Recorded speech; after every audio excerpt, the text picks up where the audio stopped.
नमस्कार दर्शकों, मैं चंद्र प्रकाश पांडे और आप देख रहे हैं आपका चैनल आरकेपी न्यूज। आज हम आपको लिए चल रहे हैं पूर्वांचल के एक ऐसे दिव्य स्थल की ओर जो न केवल श्रद्धा और आस्था का प्रतीक है बल्कि पौराणिक मान्यताओं में भी जिसका विशेष स्थान है।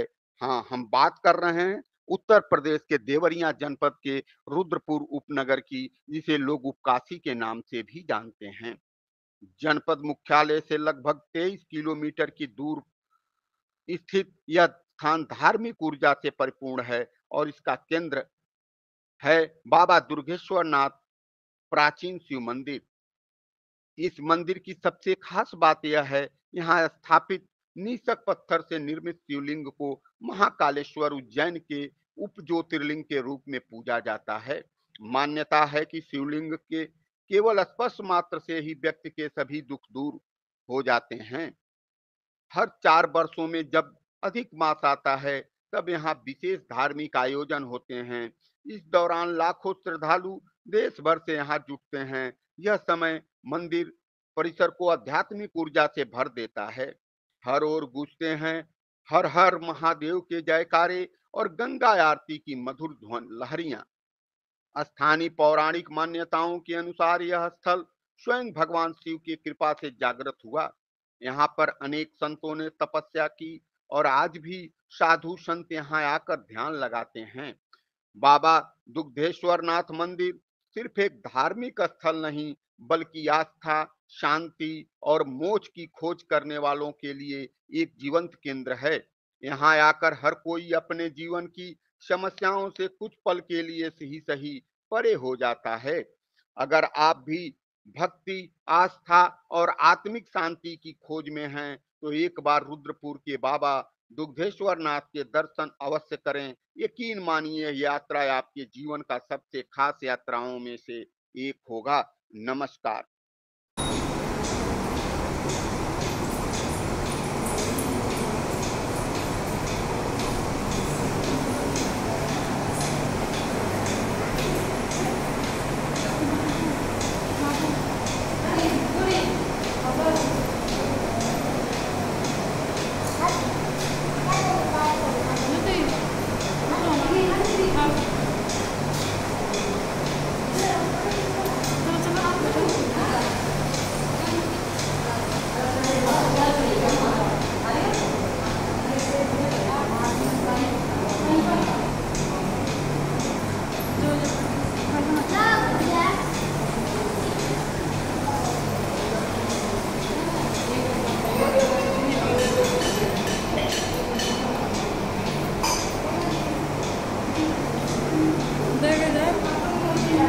जनपद के महेन गांव में स्थित बाबा महेंद्रनाथ मंदिर की पूर्वांचल की पुण्य भूमि पर बसा यह मंदिर सदियों से श्रद्धालुओं का आस्था का केंद्र बना हुआ है।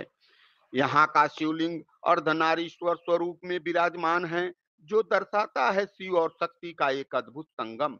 कहा जाता है कि इसके दर्शन मात्र से अकाल मृत्यु का भय दूर हो जाता है। इतिहास से जुड़ी लोक कथा इस प्रकार हैं। इस मंदिर की कड़ी जुड़ी है नेपाल के महाराज महेंद्र वीर विक्रम महा शाहदेव से। जब वे कुष्ठ रोग से पीड़ित थे, तब वाराणसी की ओर जाते हुए महेन के एक पीपल वृक्ष के नीचे उन्होंने विश्राम किया। प्यास लगने पर एक गड्ढे से पानी पिया और चमत्कार हुआ। उनका कुष्ठ रोग वहीं ठीक हो गया। रात्रि में स्वप्न में भगवान शिव ने उन्हें यहाँ मंदिर का निर्माण का आदेश दिया। राजा ने खुदाई कराई, शिवलिंग प्रकट हुआ और फिर उसी स्थान पर बना बाबा महेंद्रनाथ का यह दिव्य धाम। कथा से जुड़ी चमत्कारी सरोवर भी स्थित है।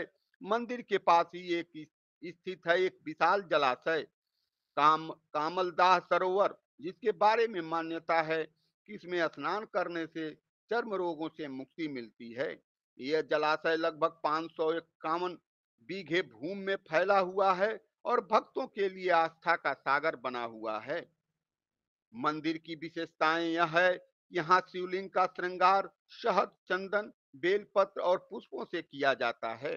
मंदिर परिसर में केवल शिव ही नहीं, बल्कि भगवान विश्वकर्मा, श्री गणेश, माता पार्वती, राम सीता, हनुमान जी, काल भैरव और बटुक भैरव की मूर्तियां स्थापित हैं।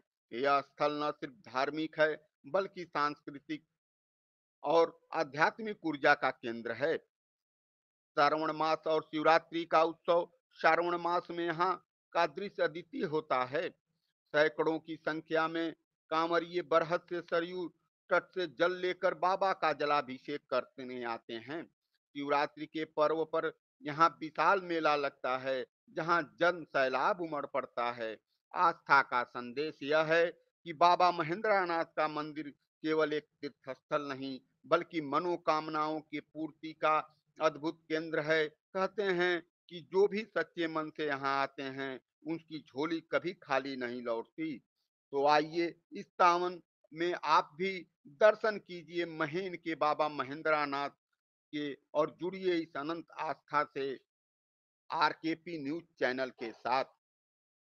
राज के पास पावन धाम दीर्घेश्वर नाथ मंदिर की मंदिर का पौराणिक महत्व यह है कि यह मंदिर महाभारत काल से जुड़ा हुआ माना जाता है। लोक मान्यता है यहाँ के शिवलिंग की स्थापना के पीछे स्वयं गुरु द्रोणाचार्य के पुत्र अश्वत्थामा की तपस्या की अमिट छाप है। कहते हैं महायुद्ध के पश्चात ब्रह्मास्त्र प्रयोग के प्रायश्चित हेतु अश्वत्थामा ने ही तप किया और भगवान शिव को सहस्त्र बार कमल पुष्प अर्पित किए।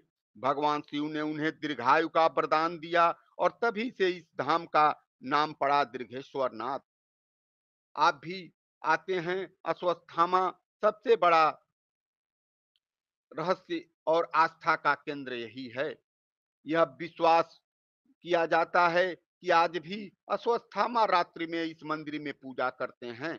जब सुबह मंदिर का पट खुलता है तो शिवलिंग पर ताजे बेलपत्र और फूल चढ़े होते हैं, जबकि रात में मंदिर पूर्णतः बंद रहता है।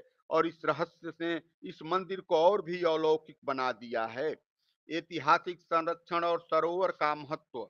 इस प्राचीन मंदिर के जीर्णोद्धार मझौली राज परिवार की रानी श्याम सुंदरी कुंवरी द्वारा कराया गया। बंगाली बाबा नगीना दास जी, टेंगरी दास जी जैसे संतों ने इसकी महिमा को जन जन तक पहुंचाया। मंदिर परिसर में स्थित पार्वती सरोवर भी श्रद्धालुओं की आस्था का केंद्र है। मान्यता है कि यहाँ स्नान करने से कई बीमारियों से मुक्ति मिलती है और अश्वत्थामा इसी जल से शिव जी का अभिषेक करते थे। पूजा और सावन की भव्यता। हर सोमवार शुक्रवार को यहाँ विशेष पूजा और अभिषेक होती है। परंतु जब सावन का महीना आता है तो दीर्घेश्वर नाथ मंदिर में हजारों कांवड़िया जल लेकर आते हैं। रात्रि जागरण होते हैं। सावन में यहाँ लगते हैं विशाल भंडारे, शिव बारात और शिव महाभिषेक। तो आइए हम सभी मिलकर इस अलौकिक शिवधाम दीर्घेश्वर नाथ मंदिर के चरणों में अपनी आस्था समर्पित करें। भगवान शिव की कृपा सभी पर बनी रहे और अश्वत्थामा की तपोस्थली हमें आत्मशुद्धि, भक्ति और शक्ति का संदेश देती रहे। हर हर महादेव। बोलो दीर्घेश्वर नाथ महादेव की जय। जी हाँ, आइए हम बात करते हैं महाराजगंज में हरपुर महंत मंदिर की, जो विकास खंड घुघली में स्थापित है। यह मंदिर केवल एक धार्मिक स्थल नहीं बल्कि लोगों के आस्था, परंपरा और इतिहास का जीवंत प्रतीक है। यहाँ के स्थानीय लोगों और पुजारी के अनुसार यह मंदिर कई सौ साल पहले निर्मित हुआ था और मान्यता है कि यहाँ स्थापित शिवलिंग स्वयंभू हैं, यानी यह प्रकृति रूप में प्रकट हुआ है। इस मंदिर की विशेषता है कि इसकी सादगी में छिपी दिव्यता। चाहे श्रावण मास हो यह या महाशिवरात्रि, यहाँ हजारों श्रद्धालु दूर दूर से आकर भोलेनाथ के दर्शन करते हैं। ग्रामीणों की गहरी आस्था है और जो पीढ़ी दर पीढ़ी चली आ रही है। इतिहास की बात करें तो स्थानीय बुजुर्गों के अनुसार यह स्थल कभी एक तपस्वी का आश्रम हुआ करता था। धीरे धीरे यह स्थान एक धार्मिक केंद्र के रूप में विकसित हुआ। मंदिर की प्राचीन स्थापत्य कला और स्थानीय शैली आज भी इसकी ऐतिहासिकता को सजोए हुए है। आज भी यहाँ शिव आरती, रुद्राभिषेक और सावन के सोमवार जैसे आयोजनों में भक्तों की लंबी कतारें देखने को मिलती हैं। तो अगर आप कभी महाराजगंज की धरती पे आए तो हरपुर महंत स्थित इस प्राचीन शिव मंदिर का दर्शन करना न भूलें। यहाँ आपको न केवल आध्यात्मिक शांति मिलेगी बल्कि उत्तर भारतीय ग्रामीण संस्कृति की झलक भी देखने को मिलेगी। जय भोलेनाथ।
पल्ले बाहर कोनाले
फोटो ले वाला कौन? हाँ हाँ ओकर फोटो ले वाला हाँ भैया के लगे भेज दो ओकर फोटो पे ले भेज दो पोर्टल पे लगवा दो। अच्छा भैया फ़ोन करिए।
के बीच पूर्व ग्राम प्रधान अरुण मिश्र वर्तमान में शिव संस्कृत महाविद्यालय के कार्यवाहक प्राचार्य मौजूद हैं। हम इस मंदिर के इतिहास के विषय में इनसे जानेंगे, यहाँ क्या आवश्यकताएं हैं कि इस नज़रिए से भी मैं बात करूँगा। अब हम सीधे आपको बात करा रहे हैं। आपका नाम क्या है? मेरा नाम अरुण मिश्र है। आप इस मंदिर के इतिहास के विषय में हमारे दर्शकों को क्या बताना चाहते हैं? मंदिर यह काफ़ी प्राचीन मंदिर है, स्थानीय लोगों का ये आस्था का केंद्र है।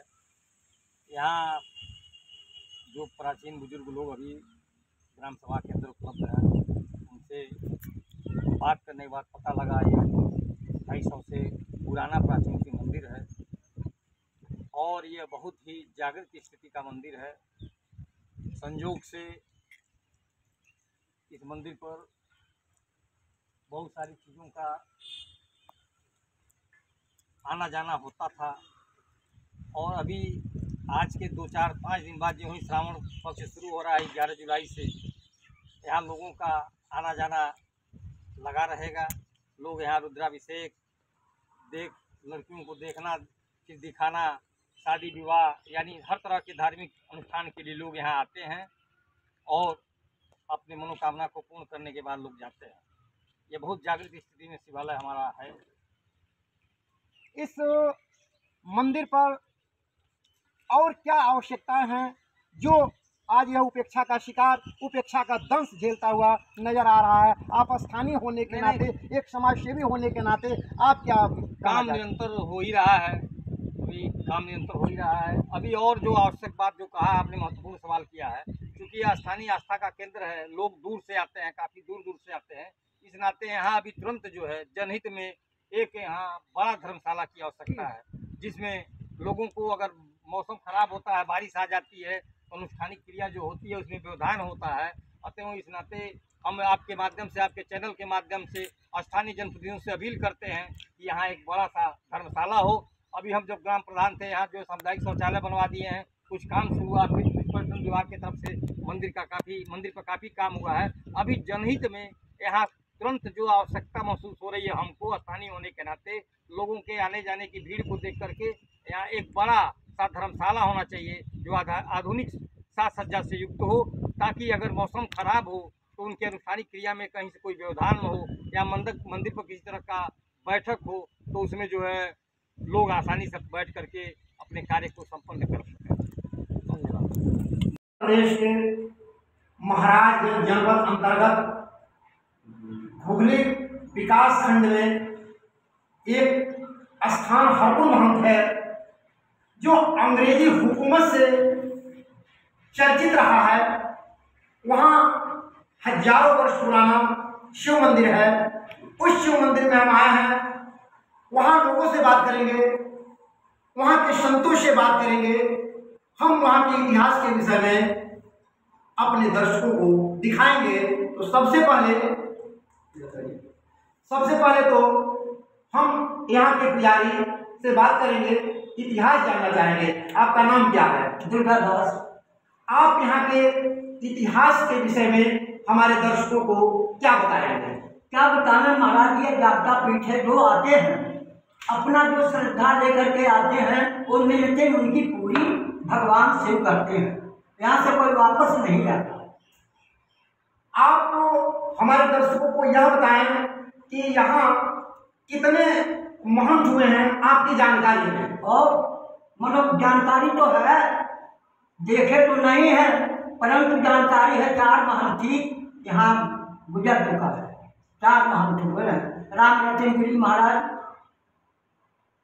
फरेंद्रानंद गिरी महाराज, भैरवनाथ गिरी महाराज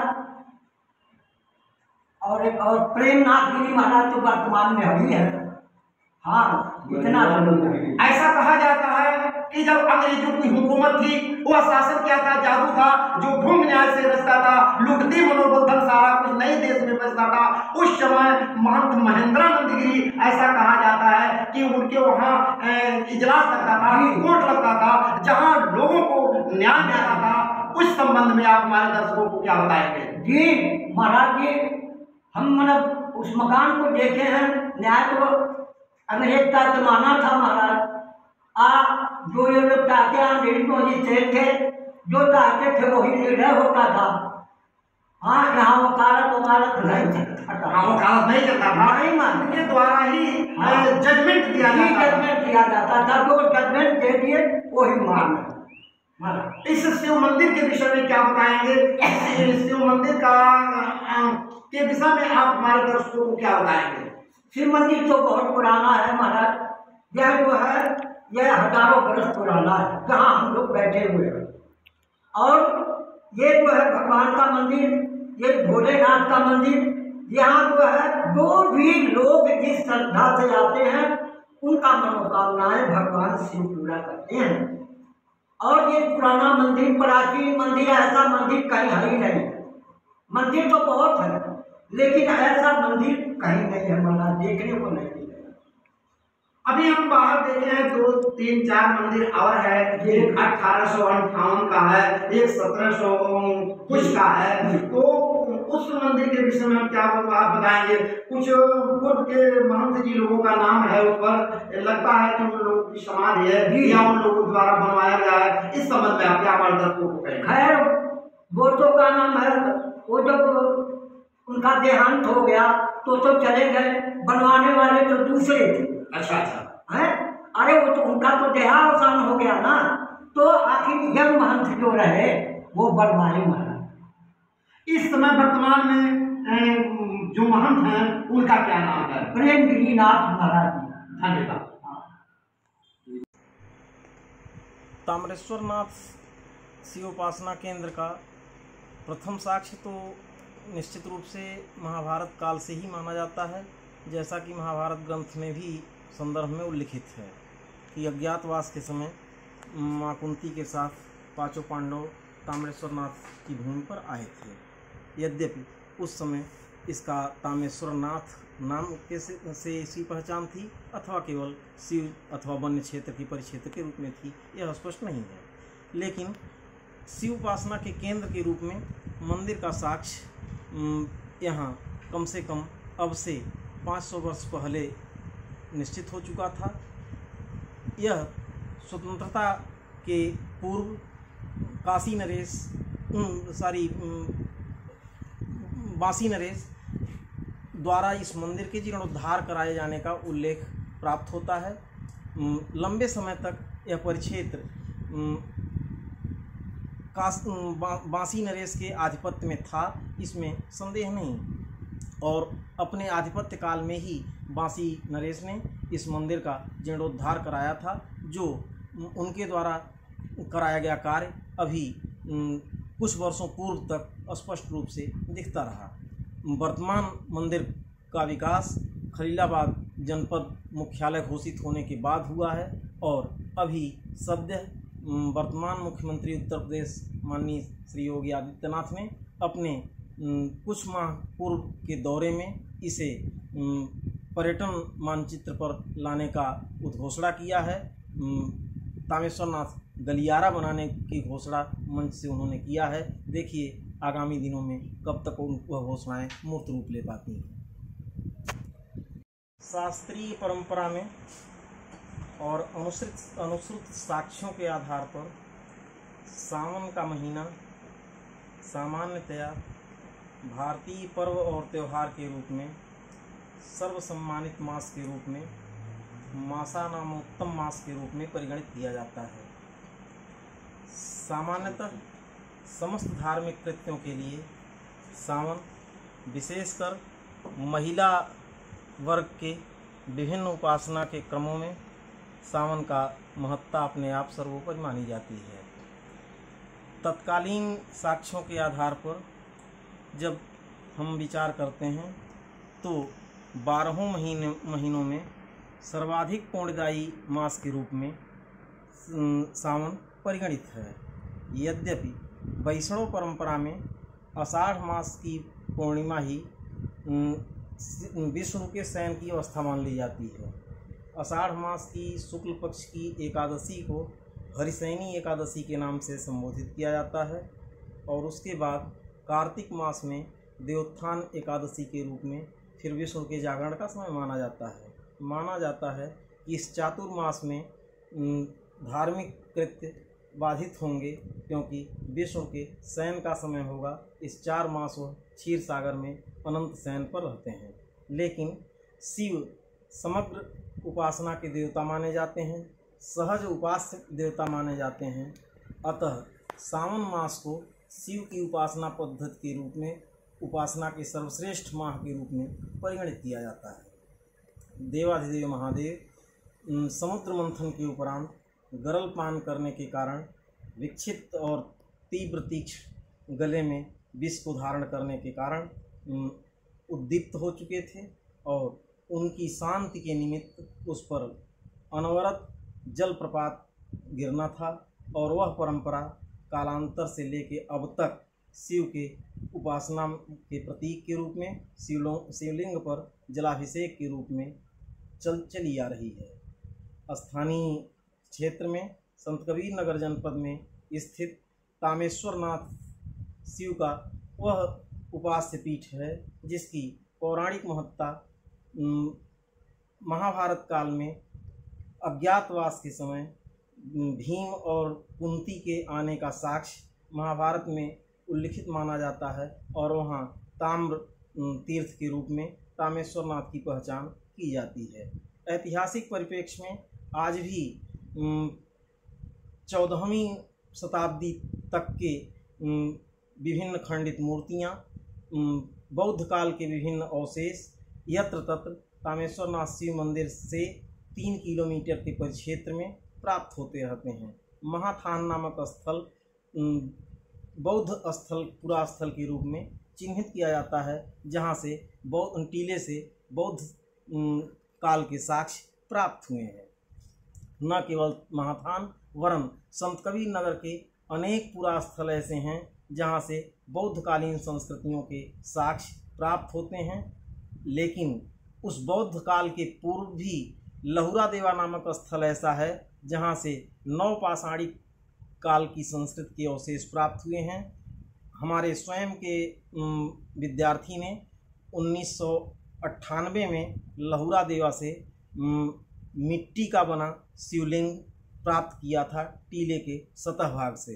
हमारे साथ अध्यापन करने वाले विनोद शुक्ल नामक अध्यापक ने उसे अपने गुरुओं को दिखाने के लिए इलाहाबाद विश्वविद्यालय लेकर जाने का कार्य किया, परंतु दुर्भाग्य से पुनः विनोद शुक्ल वापस नहीं आए, जिसके कारण वह वापस इस जनपद को नहीं प्राप्त हो सका, चूँकि उसके प्राप्ति का कोई प्रामाणिक स्तर नहीं था, साक्ष्य नहीं था, जिसके कारण उसकी विस्तृत विवेचना संभव नहीं हो सकी। कालांतर में राकेश तिवारी जी के नेतृत्व में वहाँ उत्खनन हुआ, जिससे यह प्रमाणित हुआ कि आज से 12,000 वर्ष पहले ब्रीही संस्कृति का केंद्र था लहुरा देवा, और इस परिप्रेक्ष्य में वैदिक काल तक उपास्य रुद्र और शिव की एकाकार स्थिति यदि संत कबीर नगर में मानी जाए तो कहीं संदेह नहीं है कि शिव और रुद्र के एकीकरण का कार्य इस सरयू सदानीरा के परिक्षेत्र में ही हुआ था, और जिसका प्रमुख केंद्र तामेश्वरनाथ मंदिर को माना जा सकता है। न केवल तामेश्वरनाथ वरन इस जनपद में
जी, आप यहाँ कब से महादेव जी का दर्शन करने आ रहे हैं?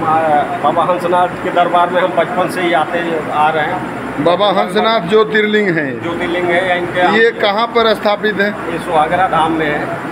ऐसा माना जाता है कि बाणासुर जो थे जी वो यहाँ पूजा करने आया करते थे, और बाणासुर की राजधानी यही बगल में हुआ करती थी, जो कि सोनितपुर, उसका नाम बदलते बदलते आज के डेट में सोहनपुर हो गया। बताएं क्या जानकारी है? इसी में आई बाबा हंसनाथ जी का महिमा बहुत अपरंपार है। इनके बारे में हम लोग अब बचपन से सुनते आ रहे हैं, और यहाँ यहाँ का अभी सावन का महीना आने वाला है, इसमें अपार भीड़ और अपार जत्थाओं से वो रहता है। सावन का महीना शुरू होने से पहले आप दर्शन के लिए आए जी हो? हाँ, अभी सावन का महीना से हुआ है। कैसे महादेव के यहाँ जो लोग मन्नतें मांगते हैं पूरी होती हैं? जी, इनका प्रचलन है, हम लोग बचपने से सुनते आ रहे हैं कि बाबा हंसनाथ के पास जो भी मन्नतें मांगते हैं वो पूर्णतः सफल होता है। और यही मनोकामना जो भी आपका, हम सभी का मनोकामना पूर्ण करते हैं बाबा हंसनाथ जी। जी बाबा, आप पुराने बुजुर्ग आदमी हैं और ये मंदिर किसने बनवाया, क्या किंवदंतियाँ हैं, जरा बताएं। बाणासुर का मंदिर बनवाया हो। अच्छा, बाणासुर ने ही इस मंदिर को बनवाया? जी। उसकी लड़की उषा थी जी। उसको कोई कष्ट था, वो बोली कि शब्द में दिखाए, तो उन्होंने आकर के बाणासुर मंदिर बनवाया और उसका संतान चला। यही से वो जो है यही प्रसिद्ध, सबसे प्रसिद्ध मंदिर हो। यही ये प्रसिद्ध मंदिर है, यही मन्नतें पूरी होने की। जो कोई मानता मन्नतें आकर के दूर दूर से, और बाणासुर का यही बगल में ही उसका रहने का हंसनाथ जी सारे मन्नतों को पूरा करते हैं। बाबा हंसनाथ धाम नाम है। बाबा हंसनाथ जी सभी लोगों की मन्नतें पूरी। प्राचीन मंदिर है। लगभग कितनी प्राचीन मंदिर हो? अरे आप बाणासुर की उत्पत्ति को समझ लीजिए, महाभारत काल से भी पुराना। महाभारत काल से उधर के मंदिर, यहाँ अंग्रेजों ने भी इसमें चढ़ाई किया। अंग्रेजों ने भी चढ़ाई किया। हाँ। उसके बारे में क्या किंवदंती? अंग्रेज दौड़ करके आए यहाँ पर, यहाँ जो बंदर उंदर थे, जंगल था, पड़ गए उनके ऊपर अंग्रेज हाथ से। अंग्रेजों को बंदर लोगों ने ही भगा दिया। भगा दिया। अपना परिचय दे। धर्मधर पांडे, आपको यहीं स्वागरा धाम कहना है। आप अपना परिचय। जी, मेरा नाम शेषमणि पांडे है। मैं यहीं बगल गांव का नोनार पांडे गांव का निवासी हूँ और मैं बचपन से ही इस मंदिर पे आते हैं। हम बचपन से आ रहे हैं, हमारे पूर्वज यहाँ का दोनों लोग बचपन से आ रहे हैं और खानदानी आ रहे हैं, आपके पूर्वज आते हैं। उनके पूर्वज यहाँ पे यहाँ बहुत दूर दूर से लोग आते हैं। यूपी और बिहार का बॉर्डर है, तो यहाँ मोदी जी भी बोले बाबा हंसनाथ की जय। ये ऐसा भी सुनने में आता है कि एक जो इस मंदिर का प्रवेश द्वार है, एक तरफ का द्वार यूपी में खुलता है, दूसरे तरफ का द्वार बिहार में खुलता है। क्या फुल्का यूपी में पड़ता है? पूरा द्वार बिहार में पड़ता है और उत्तर द्वार यूपी में पड़ता है। उत्तरी द्वार से आप प्रवेश करते हैं मंदिर में तो यूपी से प्रवेश करते हैं, और पूर्वी द्वार से प्रवेश करते हैं तो बिहार से प्रवेश करते हैं। जी, ये दोनों प्रांतों का अपार भीड़। यह एक अनोखा मंदिर है। और जो बाणासुर ने इस मंदिर को बनवाया है, उनकी राजधानी शोणितपुर हुआ करती थी, जो आज के डेट में बदलते बदलते सोहनपुर, देवरिया जिले के सोहनपुर ग्राम के नाम से है। और वहीं पे बगल में एक कोठा ग्राम है, जी उस कोठा गांव में भी बाणासुर के बनवाए हुए कुछ मंदिर के अवशेष आज भी विराजमान है। धन्यवाद, नमस्कार।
दास हमारा। गुरुदेव अपना जरा परिचय दें।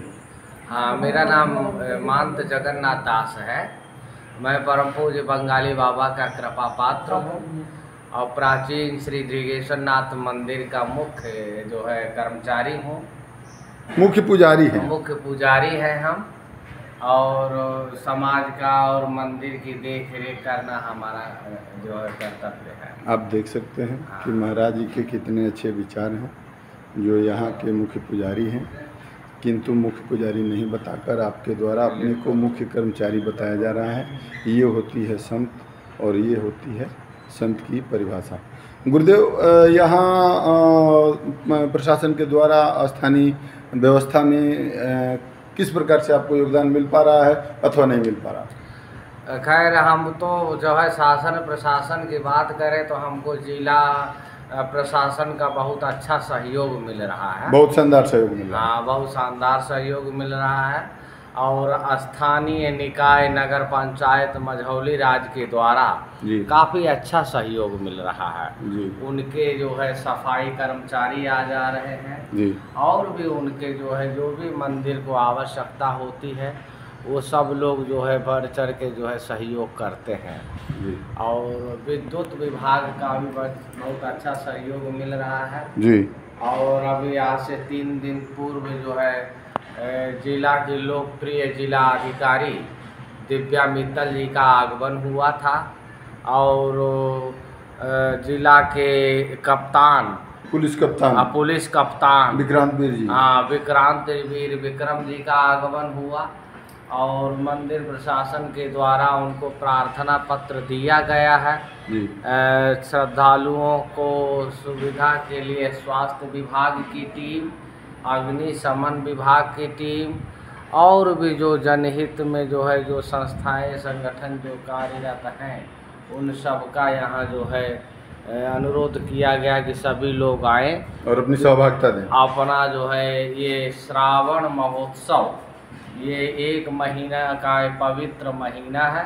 इसमें भगवान गौरी शंकर का विशेष अर्चन एवं पूजन होता है और क्षेत्र ही क्या पूरे पूर्वांचल से लाखों श्रद्धालुओं का यहाँ आगमन होता है। तो उनकी सुख सुविधा को ध्यान में रखते हुए मंदिर प्रशासन एवं जिला प्रशासन तन मन धन सब तरह से श्रद्धालुओं की सेवा में तत्पर है। और बाकी हमें आशा है कि जो कमी होगी उसको आप सभी मीडिया बंधु जो है शासन जिला प्रशासन के संज्ञान में लाएंगे और जो कमी होगी वो पूर्ति आप सब करवा देंगे। और आप सबका भी बहुत बहुत धन्यवाद आपने दर्शन दिया। जय सीताराम, जय हर हर सीताराम, महादेव। हर हर महादेव। गुरुदेव, एक चीज़ और जानना चाहूँगा, यह जो मेला होता है 1 महीने का, यहाँ जो लोग दूर दराज के देश के तमाम सारे तीर्थस्थल हैं, देवस्थल हैं, वहाँ नहीं जा पाते हैं, उनके लिए भी यहाँ एक सुंदर मौका होता है। एक से एक सिद्ध संत महात्मा आपके इस मंदिर में आते हैं और 1 महीने के प्रवास के लिए यहाँ रहते हैं, प्रवास करते हैं। तो जो लोग दूर दराज के देवस्थलों पर नहीं जा पाते हैं, एक अच्छा समय होता है कि यहाँ एक से एक सिद्ध संत महापुरुष के सानिध्य में यहाँ आकर दर्शन कर सकें। क्या बताना चाहें? हाँ, ये तो संतों की तपोभूमि है। वैसे गुरु द्रोणाचार्य जी की तपोभूमि रही है, अश्वत्थामा जी की तपोभूमि रही है, परम पूज्य बसुड़िया बाबा जी महाराज की तपोभूमि रही है, परम पूज्य बंगाली बाबा जी महाराज की तपोभूमि रही है। तो ये संतों की तपोभूमि है। और संत सेवा, वैसे तो अब मेरे राम जीव सेवा शब्द को अच्छा जो है समझ पा रहा हूँ, तो हम जीव सेवा हम जो है करने में रुचि लेते हैं और संत सेवा करने में रुचि लेते हैं। तो यहाँ संतों का जो है आगमन होता रहता है। और ये क्षेत्र की प्राचीन पीठ है, इसलिए जो है यहाँ सब लोगों की बड़ी श्रद्धा है। और ये महादेव बहुत ही दयालु हैं, उदार हैं, ये भोलेनाथ है, ये सब की मनोकामना पूर्ण करते हैं और लोगों की भी इनके प्रति बहुत श्रद्धा है। श्रद्धालुओं की भारी भीड़ पूरे 1 महीने के दौरान लगी रहती है। हाँ, यहाँ जो है जलाभिषेक करने वालों की भीड़। और वैसे तो हिंदू सनातन धर्मावलंबियों के लिए श्रावण एक बहुत प्राचीन काल से उत्सव रहा है। चाहे वो मंदिर आए चाहे ना आए, हमारे भारत में प्रत्येक घर आश्रम का रूप और मंदिर का रूप ले लेता है पूरे सावन भर। जो भी हिंदू सनातन धर्मी हैं, चाहे वो ब्रह्मांड के किसी भी कोने में हो, वो सभी लोग जो है प्राचीन एवं पवित्र महीना श्रावण का वो ईश्वर को समर्पित जो है महीना है, महादेव गौरी शंकर को। और सनातन धर्मी सभी लोग उसका जो है आनंद लेते हैं और भरपूर जो है भगवान का पूजा अभिषेक और यजन माने विविध कार्यक्रम धार्मिक जो है होते हैं। मतलब सनातन के लोगों के लिए एक विशेष यह उत्सव है उनका। जितने भी सनातनी हैं उन सब का प्राचीन काल से याद करना ही जो है। वैसे तो हमारा ये जो है हमारे घरों में लड़कियों से कन्याओं से जुड़ा हुआ इसका कार्यक्रम है। सावन में भाई अपनी बहन को ससुराल से बुला के लाता रहा और उसके लिए आम के बगिया में झूला डाला जाता था कि हमारी बहन आएगी और झूला झूलेगी। और घर में जो है सिमई का जो है भोग लगता, माने घर देवता, घर में जो देवता है उनको मीठा पकवान जिसमें सिमैया विशेष रूप से खीराती की भोग भी। हाँ, ये जो है वो जो हमारी लड़कियां हमारी कन्याएं जो ससुराल गई हैं उनको जो है श्रावण में बुलाया जाता है और उनको मीठे पकवान से उनका स्वागत किया जाता है। वो लोग भी जो है विविध पूजा जिसमें भुजरियाँ जो है शब्द आप देखे होंगे, भुजरियाँ जो है जमाएगा, उसको 10 दिन तक जो है पानी देके उसको जौ का ऊपर बड़ा करेगा, फिर उसको नदी में प्रवाहित करेगा और अपने परिवार एवं अपने गांव वालों के लिए मंगल कामना